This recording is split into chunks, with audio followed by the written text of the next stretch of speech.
Le live est lancé.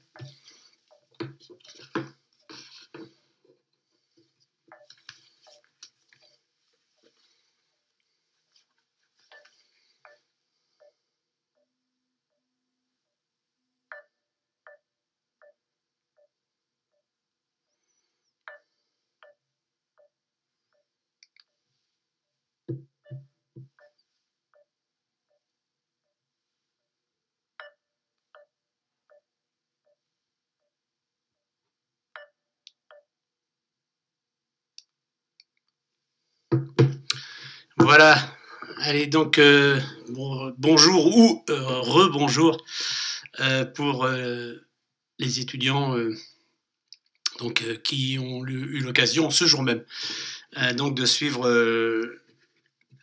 la séance de cours de sociologie politique.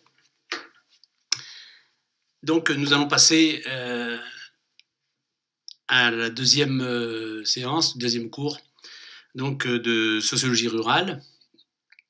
Comme vous n'êtes pas sans savoir que je considère, surtout dans ce type de configuration de cours, qu'il s'agit plus de conférences que véritablement de cours, et nous essaierons, après les vacances d'hiver, donc de mener, de proposer donc une autre forme, si possible, peut-être, espérons-le, en présentiel, sinon au moins en utilisant notre canal, notre médium, et je pense par exemple à Zoom ou un autre médium de ce type, pour permettre une véritable interactivité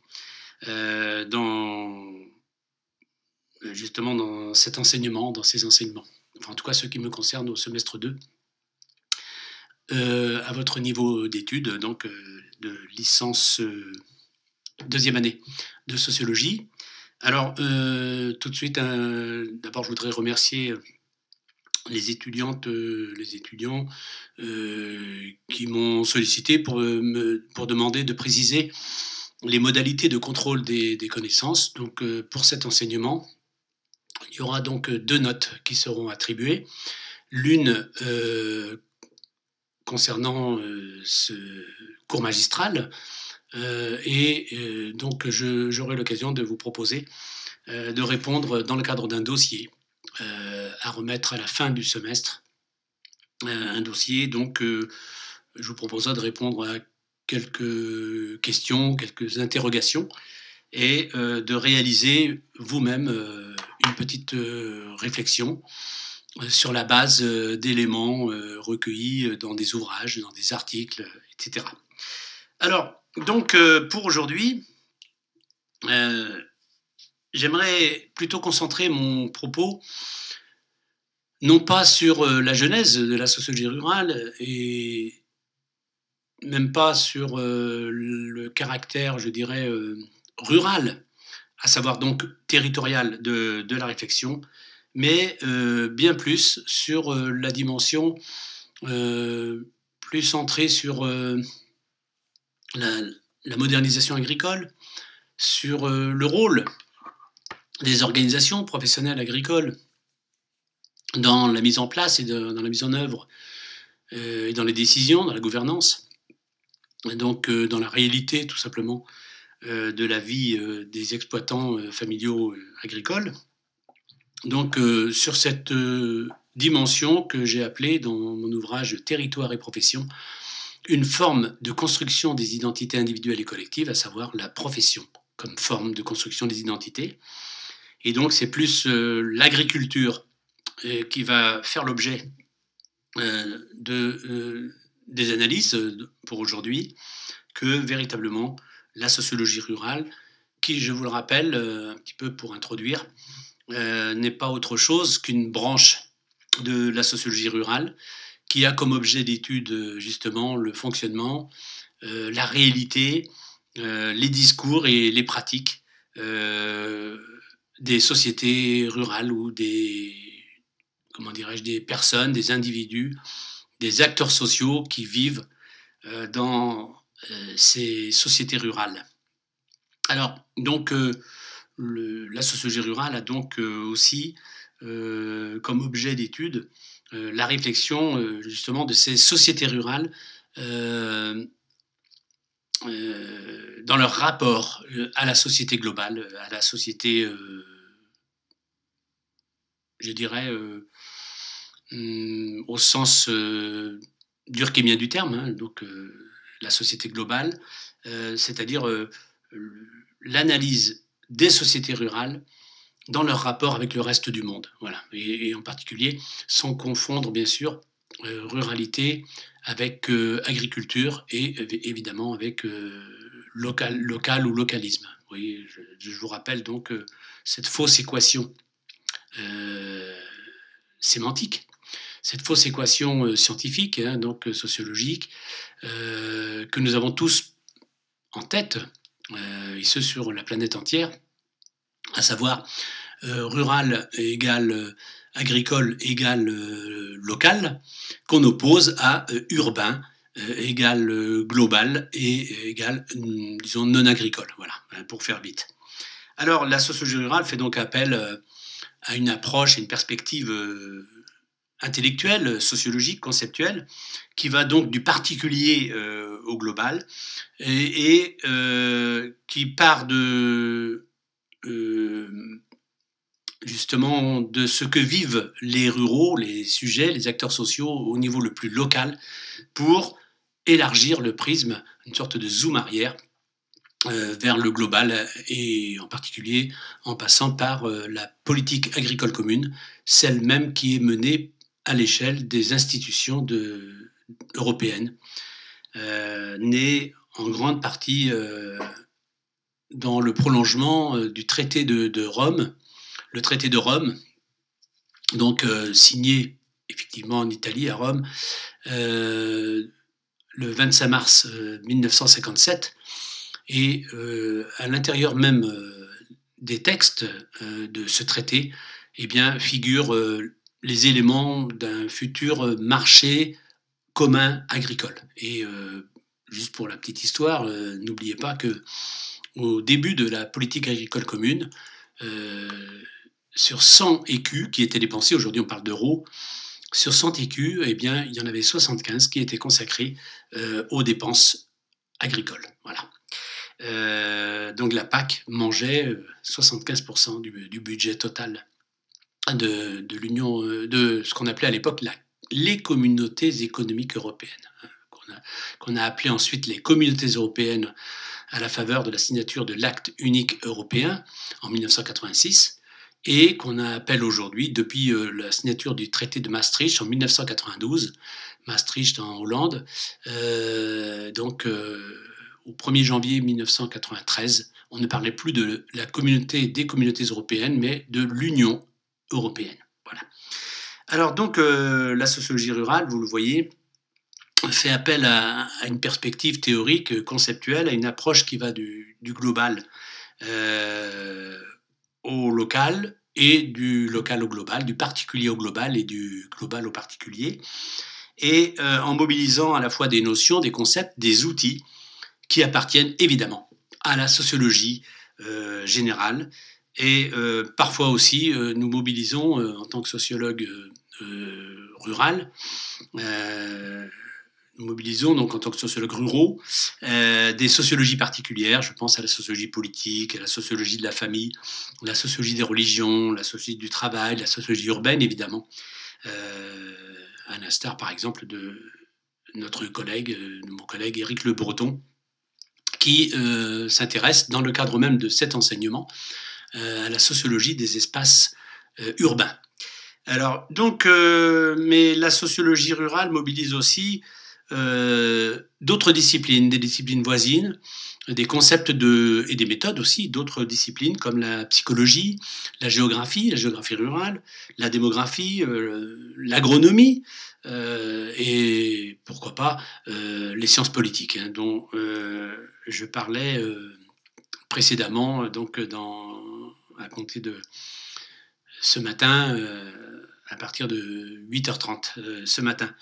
Et donc le milieu rural tel que on l'entend en sociologie rurale est, pour citer un un grand fondateur de la sociologie rurale, l'un des fondateurs. Je vous rappelle qu'il y en a trois, de mon point de vue.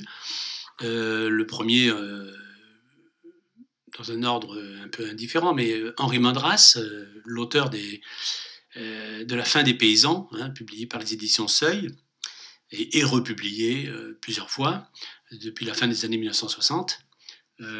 Placide Rambaud, qui fut mon premier directeur de thèse à l'école des hautes études en sciences sociales, Rambaud, R-A-M-B-A-U-D, Mandras, M-E-N-D-R-A-S, et là je voulais citer le troisième larron, pour moi cofondateur de la sociologie rurale, j'ai cité donc Marcel Jolivet. Marcel Jolivet qui vit encore aujourd'hui, c'est un vieux monsieur, professeur des universités en sociologie rurale, professeur émérite bien sûr, il est à la retraite, et il disait, je cite, le milieu rural est un champ d'investigation pour toutes les sciences sociales et son étude ne saurait constituer une discipline autonome. Les géographes, qui analysent les relations entre l'homme et le milieu naturel et la distribution spatiale des phénomènes humains, ont tout naturellement commencé par se pencher sur la campagne. L'économie rurale est une branche, l'une des plus anciennes, de l'économie politique. L'histoire sociale, s'attachant à un passé où l'agriculture était l'activité la plus grande, l'activité de la plus grande partie des hommes, fait une large place à la description de la vie paysanne. Enfin, les citadins et ruraux intéressent également les psychologues, le démographe, etc. Étant des hommes comme les autres, les ruraux relèvent de chaque science sociale. Cependant, ils vivent dans un milieu particulier qui requiert une certaine spécialisation chez le chercheur et parfois une problématique différente.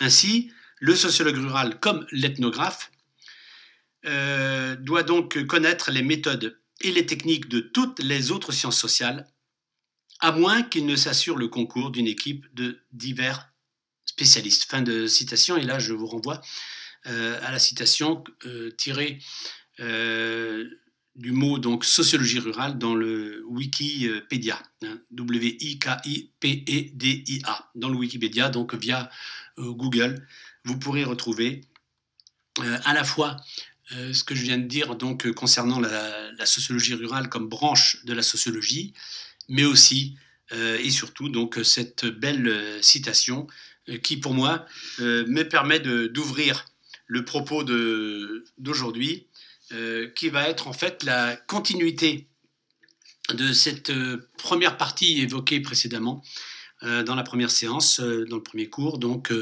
consacrée aux éléments de socio-histoire de la paysannerie. Alors, j'en suis arrivé en fait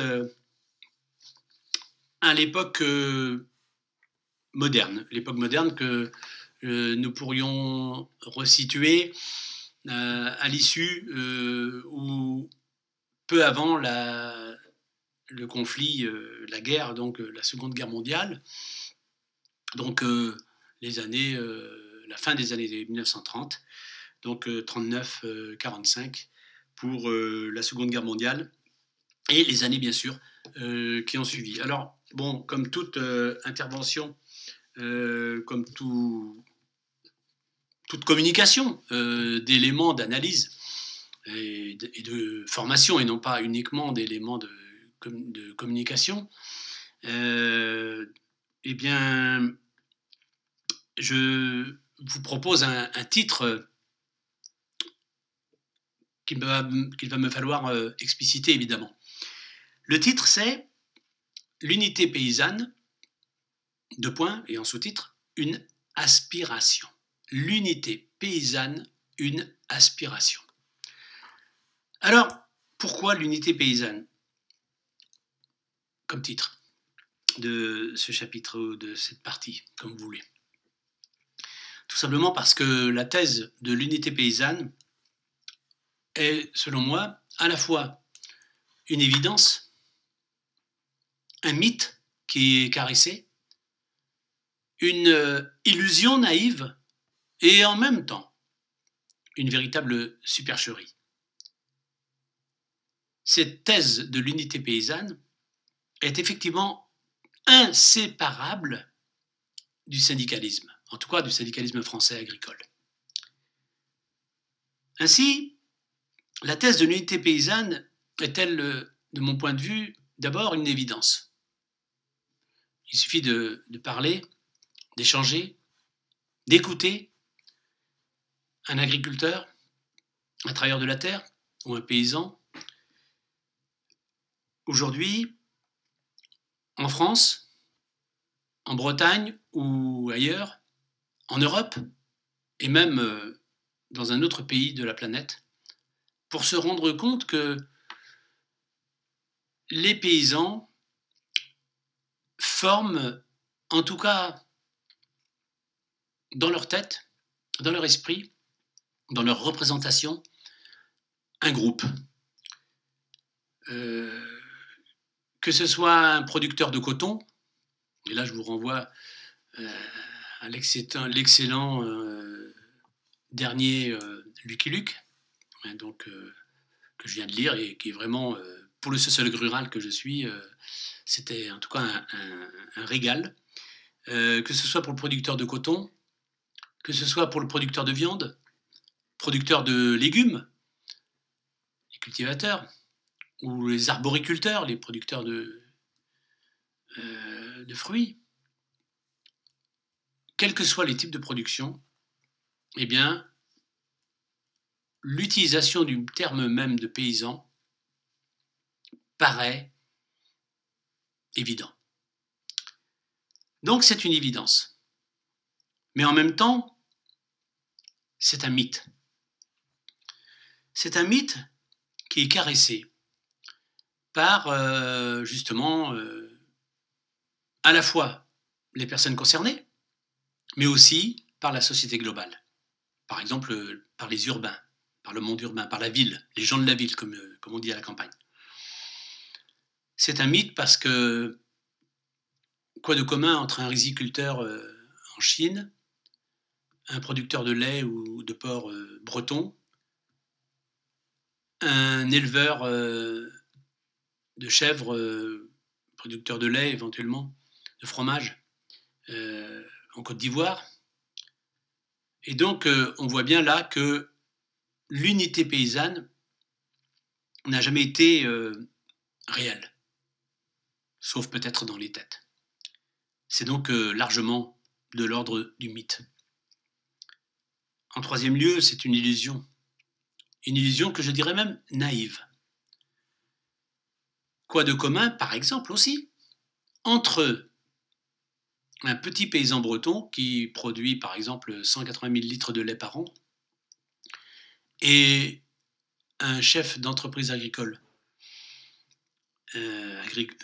chef d'entreprise agricole et laitier, producteur de lait, à la tête d'une entreprise agricole et non plus d'exploitation, simple exploitation agricole et encore moins d'une ferme, qui produit par exemple 500 000, 600 000, 700 000, voire 1 million de litres de lait par an.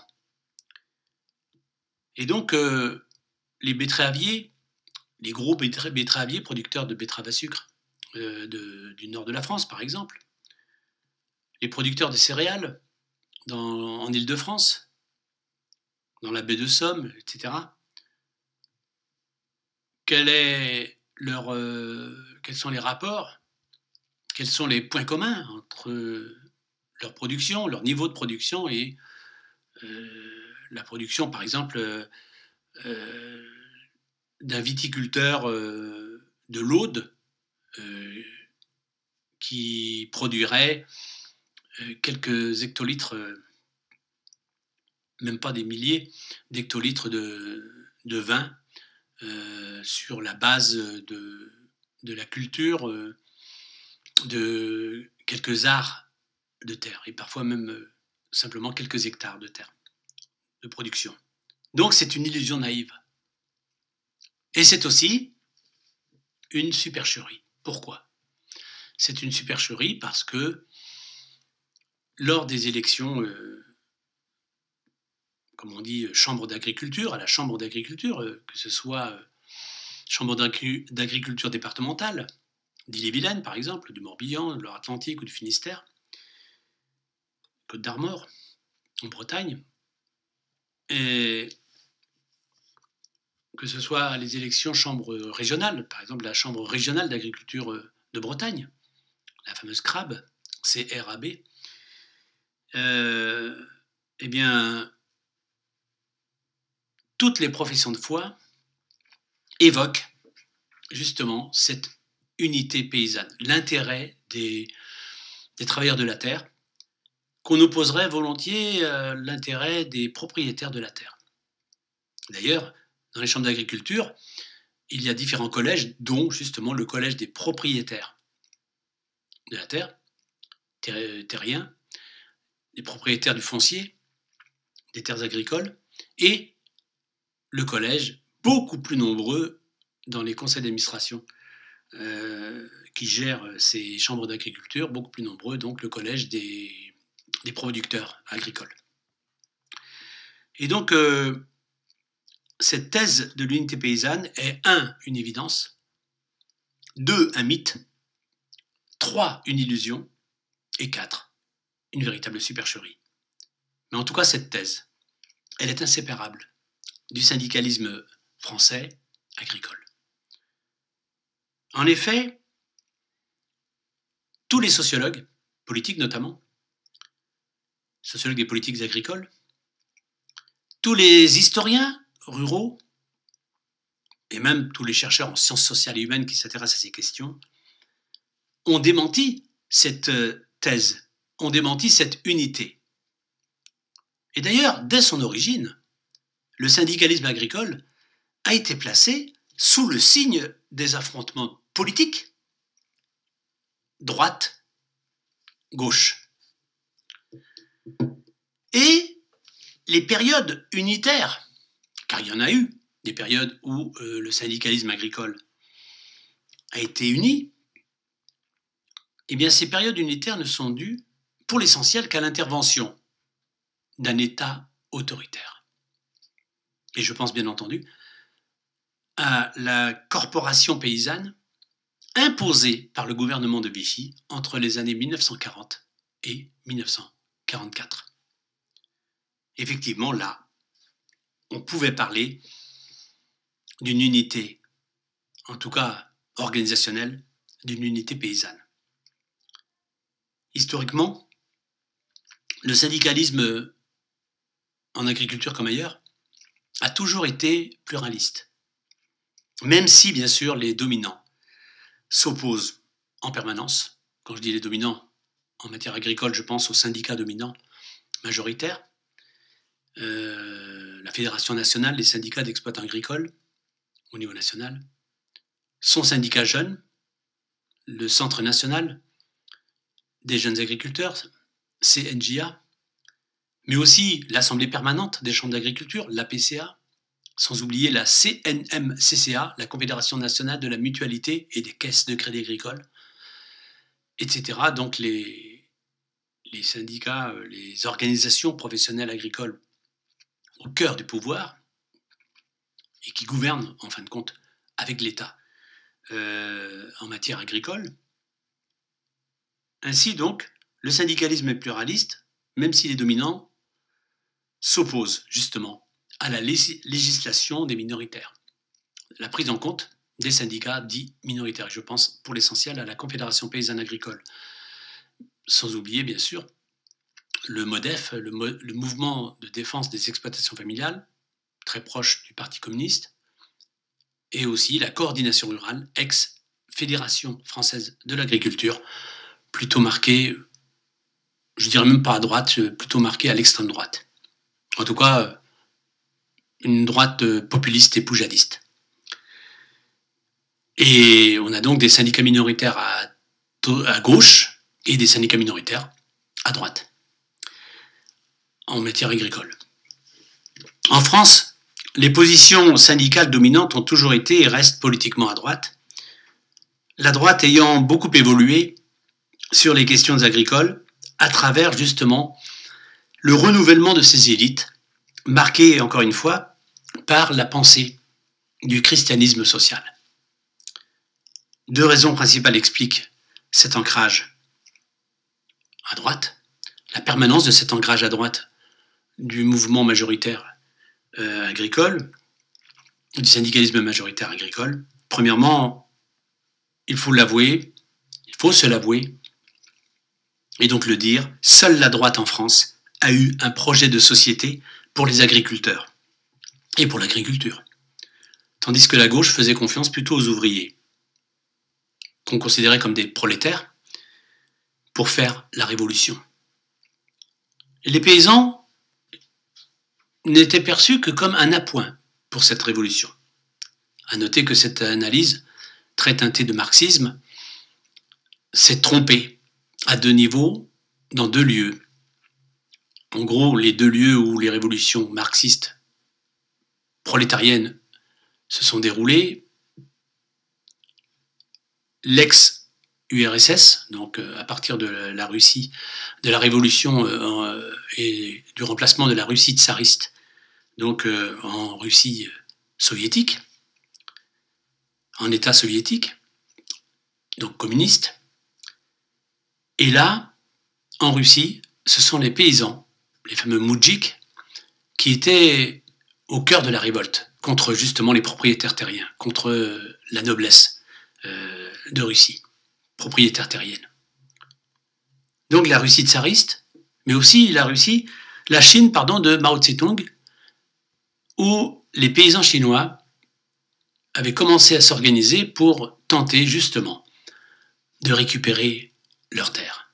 Et on doit justement à ces derniers la notion de terre à ceux qui la travaillent. La terre à ceux qui la travaillent. Et donc, cette double erreur a amené, me semble-t-il, erreur conceptuelle, intellectuelle, erreur de perception et de représentation du monde agricole et de l'organisation de la paysannerie, eh bien, explique au moins en partie que la gauche française est secondarisée, y compris le Parti communiste, les questions agraires, les questions agricoles. Deuxième élément pour expliquer, me semble-t-il, cette permanence de l'ancrage à droite de la paysannerie, le syndicalisme paysan ne se veut en aucun cas un syndicalisme de salariés. Il ne s'agit pas de paysans prolétaires, de paysans exploités, mais bien de protéger des petits patrons indépendants, des paysans à la tête de leur ferme, à la tête de leur exploitation familiale, à la tête de leur entreprise. Le syndicalisme paysan se veut donc un syndicalisme de petits paysans, de petits patrons indépendants, travaillant dur, des propriétés privées. Je voudrais me borner aujourd'hui, dans l'exposé qui va suivre, à la présentation justement d'une chronologie à la fois faite d'alliances et aussi de ruptures, de conflits et de coopération. Des alliances et des ruptures liées à l'histoire justement, des idéologies et à l'évolution, encore une fois, politique de la société française. En laissant volontairement le côté mutualiste, je n'évoquerai que de manière allusive la mutualité sociale agricole, en laissant aussi volontairement de côté le mouvement coopératif, je pense à la coopération agricole avec les grosses coopératives, je pense à la Coperle par exemple, la coopérative de porc, les abattoirs de porc, la coopérative de Lamballe, ou même les autres coopératives, je pense au SICA, aux sociétés d'intérêt justement coopératifs agricoles, comment dirais-je, les légumiers du Finistère, etc. En tout cas, le mouvement mutualiste et le mouvement coopératif sont de toute façon très très liés au syndicalisme. Alors un premier point, une première partie, une première section, si vous voulez, intitulée « Éléments de la division et des divisions » Et je voudrais partir justement de l'année 1944-45, à l'issue, donc, à la libération de la France, à l'issue de la Seconde Guerre mondiale. Le 19e siècle s'était caractérisé, rappelons-nous, par la structuration du monde agricole. La mise en place dont les sociétés d'agriculture, qui étaient aux mains des notables, avaient constitué en fait la matrice même. Les sociétés d'agriculture avaient constitué la matrice même de ce qui allait devenir progressivement l'organisation professionnelle agricole, de ce qu'allaient devenir les syndicats. Elles ont en effet, ces sociétés à la fois savantes et agricoles, dirigées par des notables ruraux, elles ont fait le lit du syndicalisme agricole, elles ont fait le lit des syndicats agricoles, dont d'ailleurs, effectivement, nombre de dirigeants sont issus de ces sociétés. Je rappelle ainsi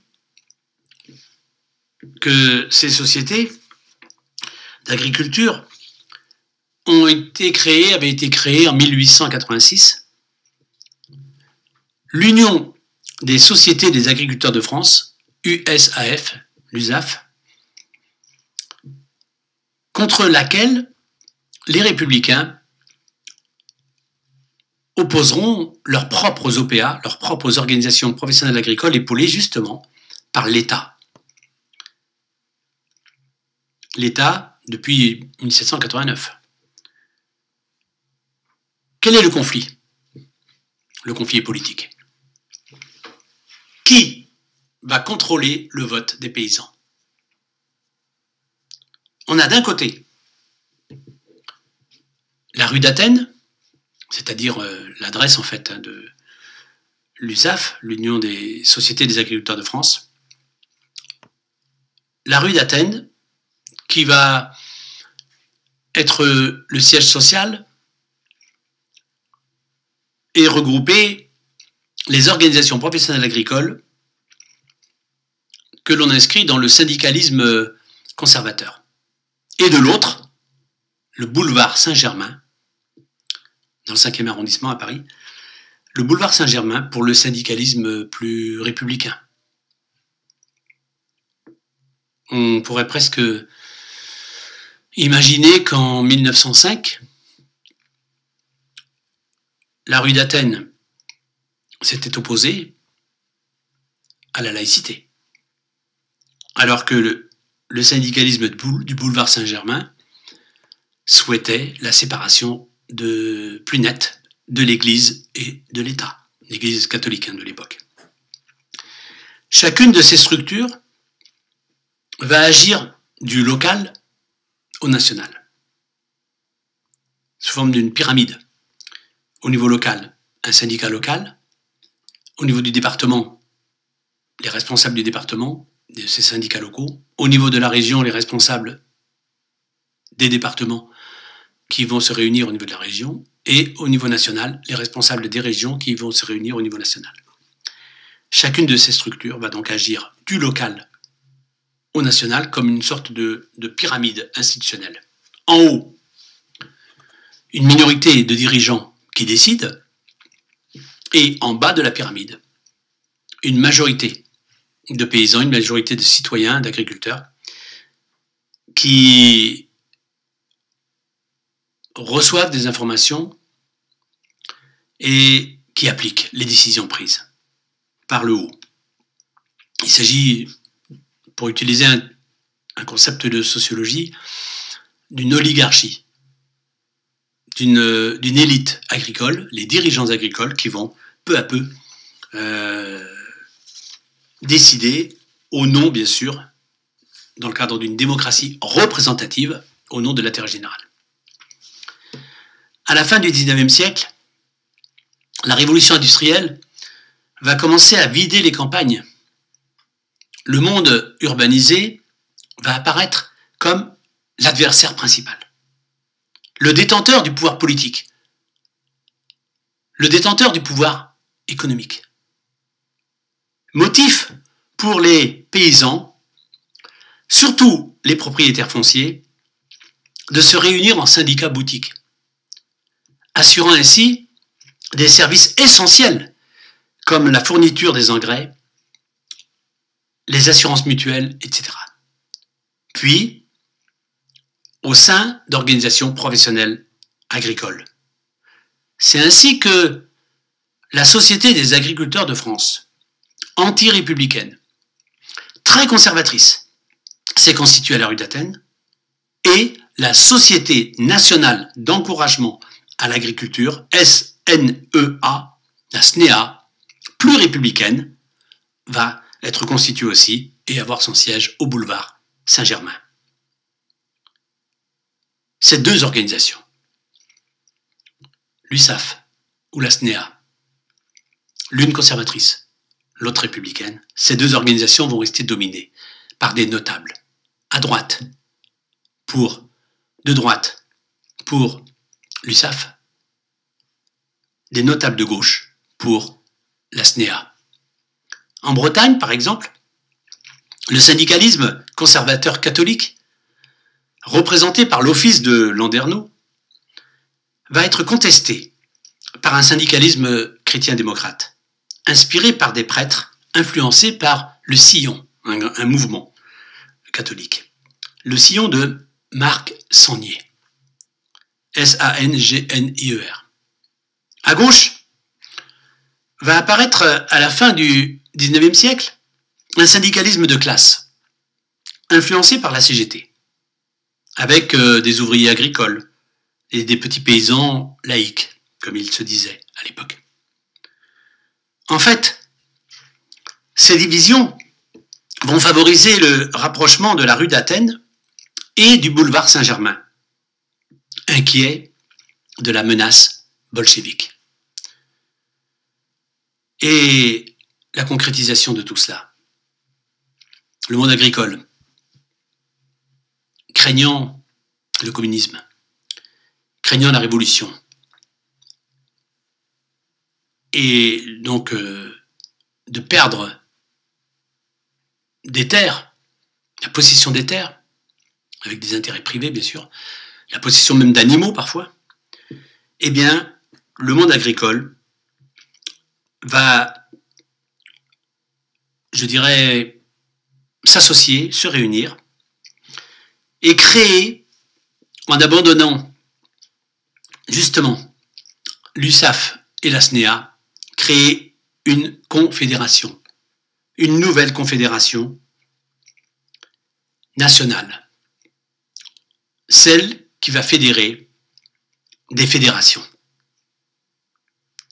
En 1919, donc 2 ans après la Révolution russe de 1917, va être créée la Confédération nationale des associations agricoles, CNAA.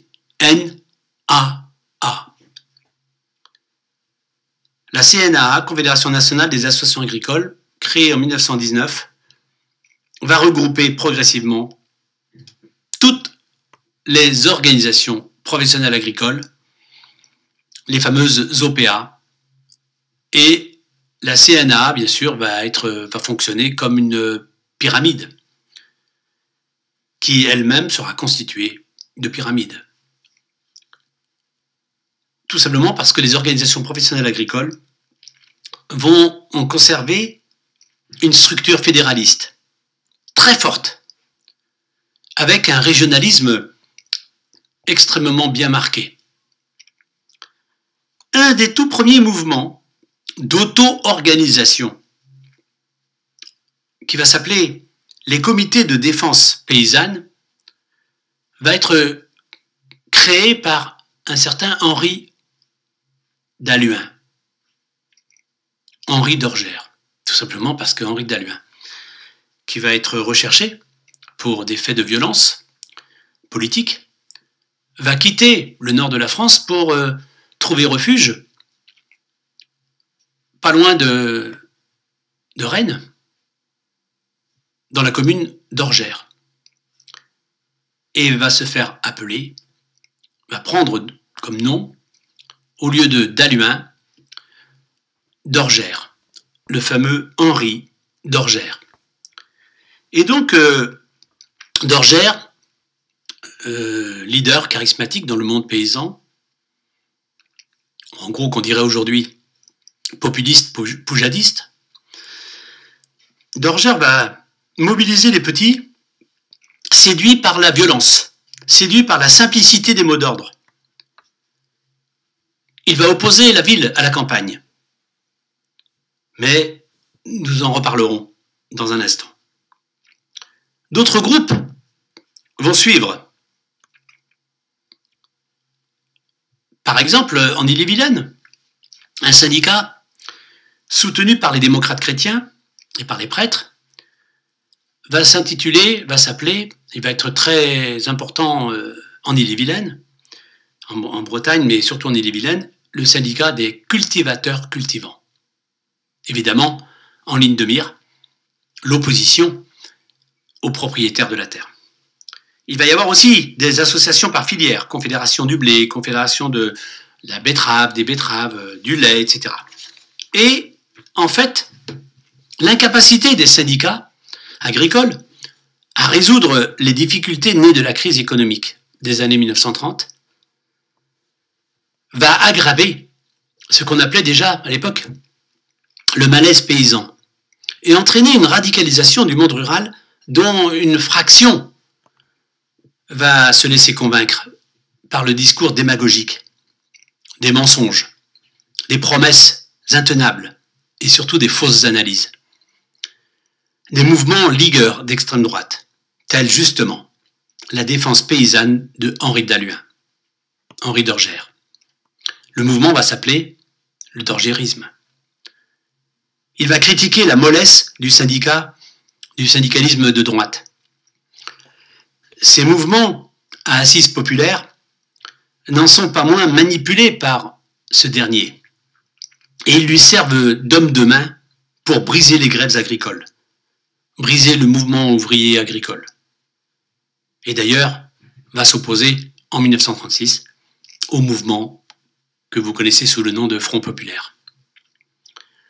Dépassant le clivage idéologique traditionnel, l'idée même de la corporation, c'est-à-dire de la gestion de la profession par elle-même, va faire son chemin. Elle va se concrétiser en tout cas sous le régime de Vichy que j'ai évoqué tout à l'heure, avec la création d'un dispositif provisoire des affaires agricoles, le DPAA, en 1940. Puis, en 1942, le DPAA va être dissous au profit de la corporation paysanne, qui doit réunir toutes les OPA existantes, sauf, bien entendu, celles de gauche, jugées communistes, et qui sont entrées en clandestinité, donc, dans la résistance. La corporation, discréditée par Vichy et Pétain, va être dissoute et remplacée par la Confédération Générale de l'Agriculture, la CGA, en 1944. Ce sera donc une nouvelle unité paysanne qui sera réalisée cette fois au profit de la gauche. Ainsi, en tout cas, l'espère le ministre de l'Agriculture socialiste de l'époque, M. Tanguy Prigent, breton. La CGA intègre la FNSEA, la mutualité, le crédit, les fédérations d'ouvriers, et il y aura, par exemple, l'action de la Confédération Générale des Paysans Travailleurs, c'est-à-dire des paysans militants communistes des années 1930, qui ont dans leur programme toute une série de références au mouvement ouvrier. Il y aura aussi la Confédération nationale paysanne, la CNP, de gauche mais non communiste. Seul le gouvernement de Vichy, sous le gouvernement de Vichy, ces organisations paysannes vont être dissoutes. Après la libération, ces militants de gauche vont tenir des postes très importants.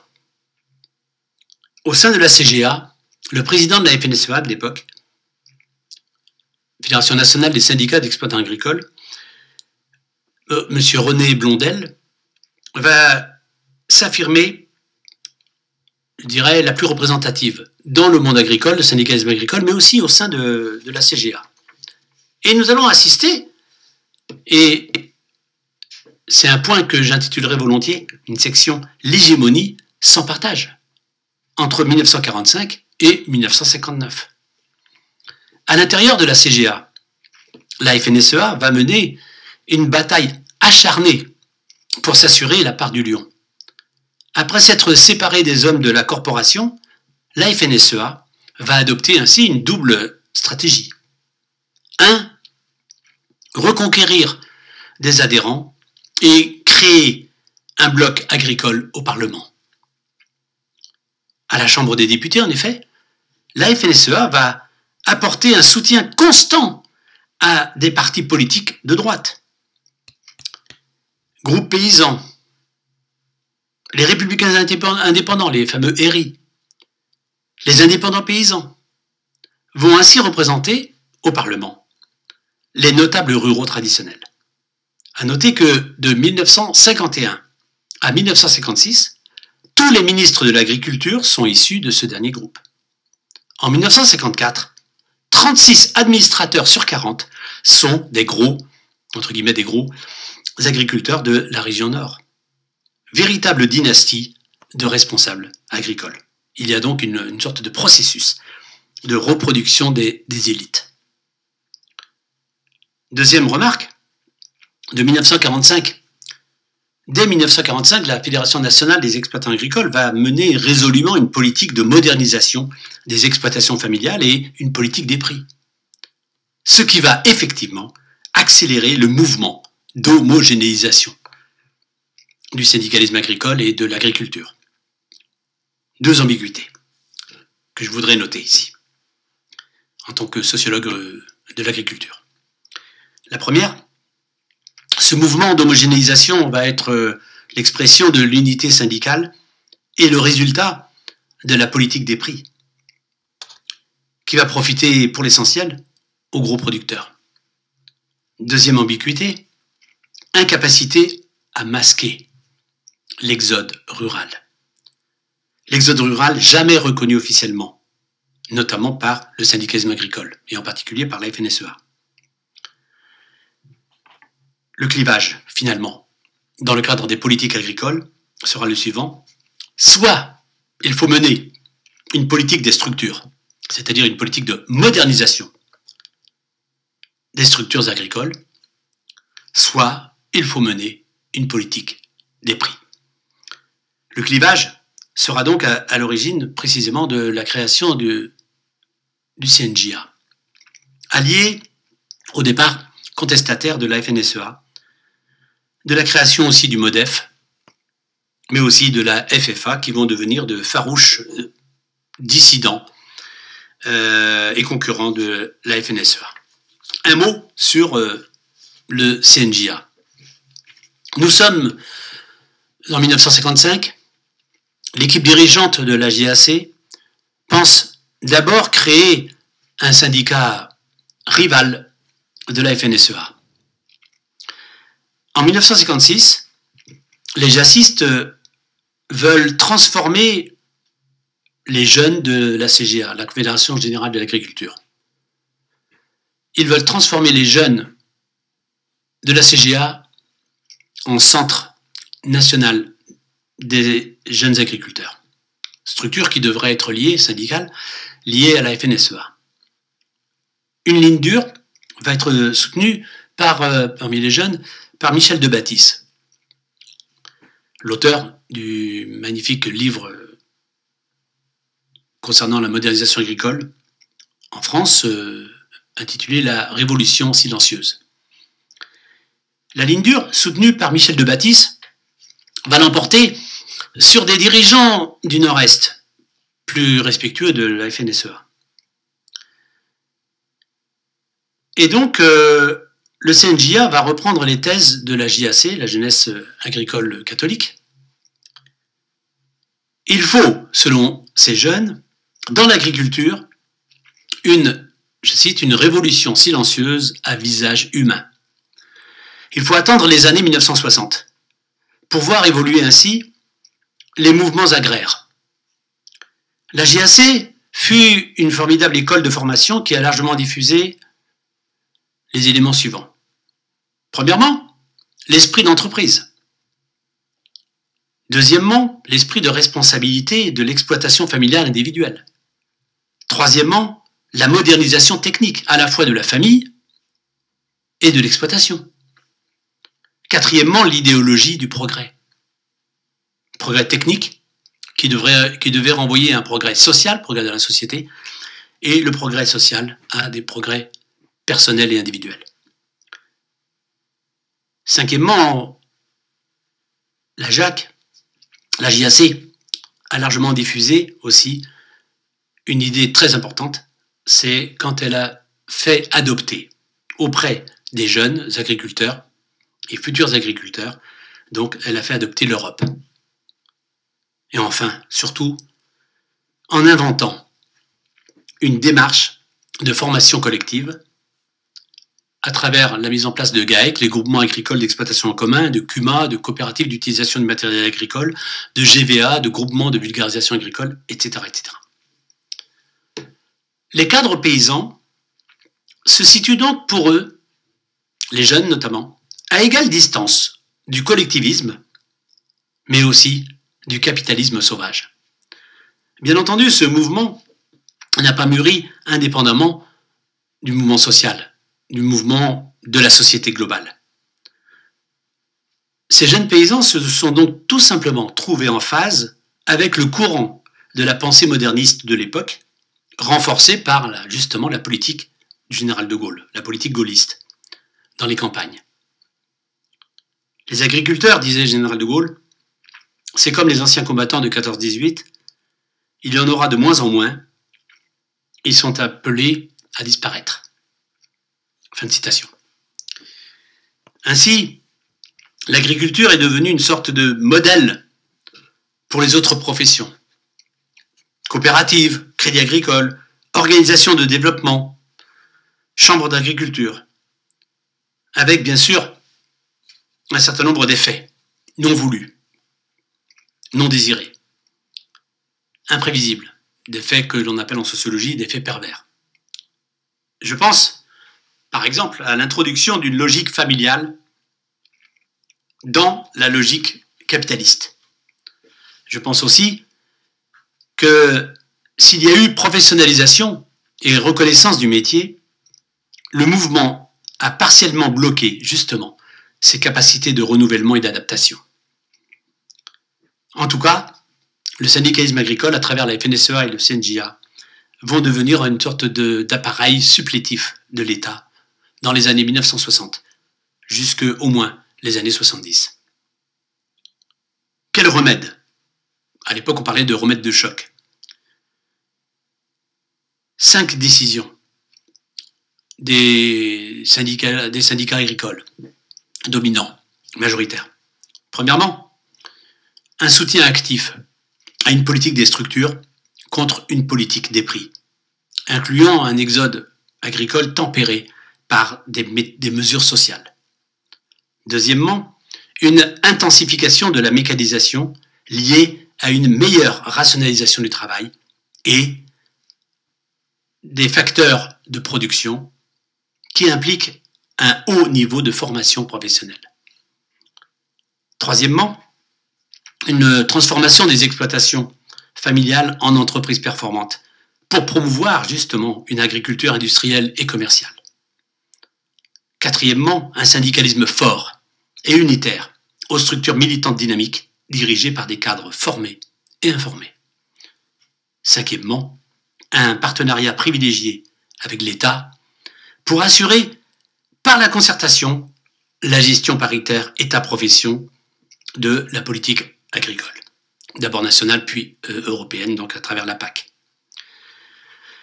En peu de temps, tous les dirigeants du CNJA, efficaces à plus d'un titre, ont réussi à occuper les postes clés de l'appareil d'encadrement de l'agriculture, en se posant comme les porte-paroles légitimes de la paysannerie, tout en s'opposant bien sûr au syndicalisme concurrent. J'aimerais évoquer maintenant ce que j'ai appelé les frères ennemis, à savoir le MODEF, Mouvement de défense des exploitations familiales, et la FFA, Fédération française de l'agriculture. En tirant peu à peu les leçons de la contestation du CNJA, la Fédération nationale des syndicats d'exploitants agricoles, en 1958, va abandonner son soutien à la politique des prix. Pour certains courants de la FNSEA, c'est une trahison. La FNSEA va être débordée donc par sa gauche et par sa droite. Le 7 avril 1959, le mouvement de coordination et de défense des exploitations familiales va être créé et va devenir en 1962 le MODEF, avec donc un statut syndical qu'il obtiendra en 1976 pour les premières élections, chambre d'agriculture. Proche du Parti communiste dans les analyses, mais pour le MODEF, il faut défendre la petite paysannerie et non les prolétaires. 10 ans après, en 1969, pour des raisons presque analogues, se crée la Fédération française de l'agriculture qui va reprendre les thèses agrariennes et certains dirigeants sont proches, mais pas tous, de l'extrême droite. Politiquement opposé à la FFA, le MODEF est politiquement opposé au MODEF, la FFA. En fait, politiquement opposés, la FFA et le MODEF ont les mêmes bases sociales. Elles défendent l'une et l'autre, en tant qu'organisation professionnelle et syndicats, l'une et l'autre, elles défendent l'exploitation familiale. Elles soutiennent une politique des prix et s'opposent à la CEE et à la cogestion État, FNSEA, CNJA. Attention quand même à ne pas confondre. Pour le MODEF, il faut défendre le statut du fermage et pour la FFA, le statut de la propriété. En outre, pour le MODEF, l'Europe, c'est celle des trusts et des monopoles et des banques. Pour la FFA, au contraire, c'est une entreprise de collectivisation. Après 1968, il y a une opposition avec, par exemple, un ancien du Parti socialiste unifié, le paysan et futur député Bernard Lambert, qui sera élu donc député de Châteaubriand. Un ancien du PSU va animer activement le mouvement des paysans travailleurs. On ne peut ignorer aussi, avec les paysans du Larzac, symbole du changement du rôle assigné aux paysans dans la transformation sociale. Depuis cette période, il y a donc deux perspectives syndicales qui s'affrontent.